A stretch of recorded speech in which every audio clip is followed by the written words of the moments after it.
Hey everyone, this is Scott from ServeMedia.com. In this video, I'm going to be talking about the AMP plugin for WordPress. I had already covered it, but in version 2.0, they've made a lot of good changes. So we're going to be talking about what changes they've made. We're going to be talking about the improvements that they've made specifically for websites that don't support AMP in their existing templates. And we're just going to look at the new onboarding process as well. All right, guys, so let's just go ahead and jump on in here. So we're going to first read the changelog just briefly, just to give a little bit of insight. So they expanded reader mode, which I kind of mentioned in the intro. Reader mode was a fallback mode for if your theme and or plugins had no support really for AMP. So it would use a basic template that was blue and white. It didn't really fit your color scheme. It was very similar to the Jetpack mobile theme that existed way back when. And that's what the basis was. They added a new onboarding wizard, which even though I typically skip those, I'm going to show you what it is because it's actually a really good thing that this was added. AMP previously was a bit complicated with its descriptions if you didn't know what AMP really was but knew that you needed it. Plugin suppression should help fix validation issues. As we all know, and when you use the AMP plugin, it will spit out, oh, you've got pages with 182 errors. And even though the page will render fine, it lets you know that, hey, this plugin is causing an issue and we had to remove its script, so functionality may not be intact. That's a pretty good improvement. I'll walk you through that. Mobile redirection will allow you to redirect mobile users to the AMP version, which is good if you're trying to give a consistent experience to your mobile device users. And improved developer tools, which we won't touch on too much, but it does exist for debugging. So to install AMP, of course, you just go to the Add Plugins menu, you search for AMP, and it's this first one from the AMP project contributors. Go ahead and install and activate. We're also going to activate a Keysmet, which we're going to use later. But then what we're going to do is use that onboarding wizard.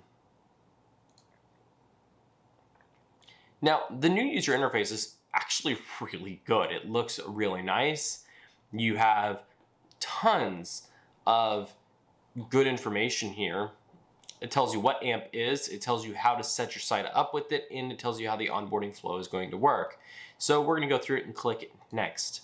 And then it's going to ask you what your background is. For most of you, you're probably going to want to click the non-technically savvy. I'll click the developer options just so you can see everything that's in it, but most of you would probably be just fine using non-technically savvy and wanting a simpler setup. When you click next, this is where it's going to allow you to select the template mode. So you have standard, transitional, and reader. Standard mode means that your site and theme are completely AMP compatible. It means that things like your menu already have a fallback for AMP in mind, and that all functionality should remain. And even if some parts don't work, let's say you have like BuddyPress installed, even if those don't work, but the basic bones of the theme do support it, you could use standard mode. Transitional mode means that you have a front end part of your website, let's say your desktop site, that's never going to support AMP, but your mobile site can support AMP. So transitional mode allows you to have both a non-AMP version and an AMP version, and it will still use the same site. This is good if you aren't going to be AMP first, where your desktop site will not support AMP at all because you either have some plugins that will not support it or you have some functionality. Most of you will never have true support for standard mode on a WordPress website because most themes are not built with it in mind, and it would end up just stripping out tons of functionality. Transitional mode is probably what most of you are going to end up having. Transitional mode, again, is useful if your mobile part of your site can support AMP, which is the case to most themes. JNews, newspaper, the off-the-shelf themes pretty much only add AMP support for the mobile version, and that's totally acceptable. And then we have reader mode. So reader mode is you have a site that does not support AMP at all effectively. What reader mode does is it changes the template for your AMP users, so that way it has a template that supports AMP. So you would use this if you have a site and the theme doesn't support AMP at all, but you still want to offer it. And you still want to send mobile users to it. This is useful if you have very complicated themes that don't support AMP. Trying to think of a very large, I think Avada would struggle with AMP out of the box. So you could select reader mode, and this is useful if you only want to show certain subsets of content to mobile device users. So if you only want to show your blog post as AMP ready, which can be useful for your business, this is what we're going to be using for this specific website because I wanted to show you the additional functionality that's been added to it. But reader mode is basically your site doesn't support AMP at all, but you still want it for your blog post or certain types of content. Keep in mind that while you can select it for homepage, posts, whatever down the line, it doesn't mean that that content's necessarily going to work. So we're going to click next. And now because we chose reader mode, we have the theme selection. It will basically allow you to select all fallback of the 20x themes created by WordPress.org. So 2011 and through 2020 are all going to be options. Whichever one of these you select is going to be the theme for reader mode. And even AMP Legacy Reader Mode is here. These are, again, mostly for your standard blog post. And while you can set this up for your homepage, for instance, I wouldn't recommend it. We'll just go ahead and select the 2019 theme because I think it looks quite good. And we're going to select next. Now we can choose whether we want our mobile users to get redirected to the AMP version. If you're okay with this, you can go ahead and do just that. And you will click next. And then it's going to say you're done. Now, you could browse the AMP version of your website, which when you click that, it'll just take you to the home page, add a question mark, and this is the AMP version. Nothing on this page. That's totally acceptable. But then we're going to go to the Customize screen. This is where the true power of AMP 2.0 update came in. You now have a bit of flexibility for the mobile theme, especially the legacy theme. So you have your site identity.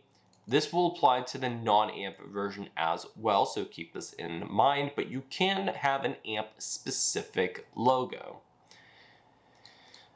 The colors, you could choose to have the default primary colors, or you could do a custom selection of colors if you want to have like a magenta type color. And you could choose to apply a filter to featured images, which will basically just add a nice little overlay to the top of your images. That's totally fine. Menus, you could select your menus. As I mentioned here, the menus here are shared with non-AMP versions. Assign existing menus to the menu locations. The basic gist is, even though this may not be an AMP only menu, if you choose to show it for this page, it will, if I name this AMP, I can choose to only show it for my desktop, my AMP users. So as we can see, I added this homepage link and it looks good and it's in the primary color that I chose. You can choose to add additional CSS for the AMP version if you're noticing any display issues. There will probably be some display issues that come up. Now, you can, when you go back into the AMP settings, you have quite a few more options. You have under supported templates, these are going to be the post types that you're going to allow AMP support for. Typically in reader mode, you're only going to be using it for posts. The reason for that is the reader mode is not going to transfer your old content from, say, your page builder that you built using WP Bakery or Elementor. And it wouldn't render quite right either, even if it did transfer some of that content. So for reader mode, you would probably be best off using just on posts. If you do it on pages as well, things like contact forms will probably just not work. If you were using transitional or standard mode, then you could get away with selecting other content types, because that will then use tree shaking and it will disable plugins that it deems not compatible. But keep in mind, just because it disables a plugin that is not compatible doesn't mean that the functionality remains the same. In fact, it's the quite opposite. Effectively, any JavaScript file from any plugin that's out on the AMP version in either of those modes gets stripped out. So that is something to keep in mind. Since I have reader mode, I'm just going to select the post option, and then under plugin suppression. Plugin suppression just allows you to turn off a plugin altogether for AMP if it doesn't have native support. So Akismet does not support running on AMP because it requires adding a JavaScript file to the front end that we can't do. So it says that it hasn't found any errors, but we're going to suppress it. Under Analytics, you can add your Google Analytics tracking code, and this will show up for the AMP version. After you've made all your changes, you can click Save Changes, and this will automatically update them. And then, of course, under the Analytics tab, it just takes you over here. The validated URLs will show you pages that you've gone to and the plugin has determined is safe and functioning for AMP visitors. As you can see, markup status, all markup was valid. That's exactly what we want to see. Now, we're going to go to this page, which was my AMP version. As you could see, I went to the AMP version. The entire theme changed because we are using that reader mode. But it does have the green check mark, which means it does indeed validate without error. And then anytime a plugin deploys an error, it has a JavaScript file that cannot be used, or it uses too much CSS or anything like that, the errors will appear in here. When you get those errors, you could choose to then just go back to the settings screen and suppress the plugin from running on AMP versions. That will clear the errors. It will prevent the plugin from running and functioning, but the plugin won't work on AMP anyways. That's why the error is there. So now I'm just going to touch on the other options real quick just to run through them. If you click transitional mode, again, that means that your desktop site supports AMP, but doesn't support AMP, but your mobile site does. So this allows you to go to your home page, for instance, but then on the desktop version, we can have a non-AMP URL. Even though this theme is saying that it completely supports AMP, if I go to the view AMP URL version of it, it supports AMP without problem. So this would redirect mobile users only to the AMP version of it. If you select standard mode, again, this will cause your entire site to be AMP first. This means, as you can see, on the naked URL, so the URL without the AMP query string, it is an AMP page. And the easiest way to tell if it's an AMP page as well, as you can see, there's a bunch of AMP HTML in the code. This is to be expected. Most of you, though, are probably not going to support it. The only good way to build a site currently that is 100% AMP ready out of the box is to either custom code it, or if you use Genesis, the Genesis themes all support AMP natively.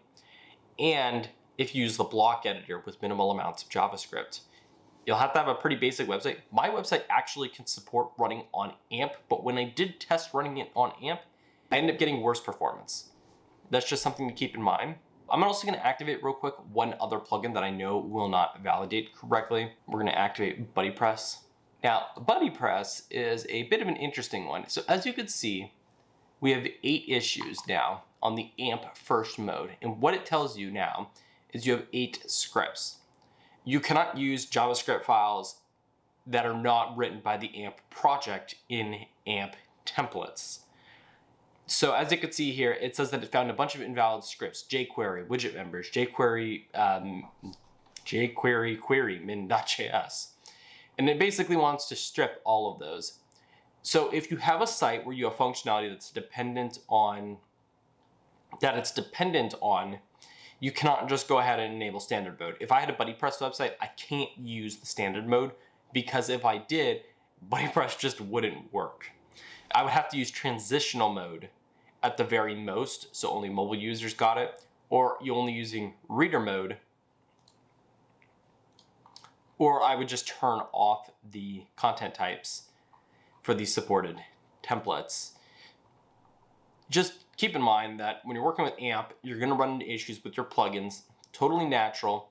Depending on the template mode you selected, you can either just get away with suppressing them altogether, like you can with reader mode. But if you're going with the standard mode, you're either going to have those plugins fixed, you're going to have to turn off AMP for those URLs, or you're going to have to find a replacement. And that was everything you need to know about the AMP WordPress plugin. Version 2.0 has come a a long way at adding proper support for websites that don't natively support AMP templates by giving them a good fallback method through the reader mode, which previously was pretty standard and wasn't very flexible. So these were all very good improvements. If you have any questions, as always, you can ask in the comments below. Otherwise, make sure to like, subscribe, and I will see you in the next one.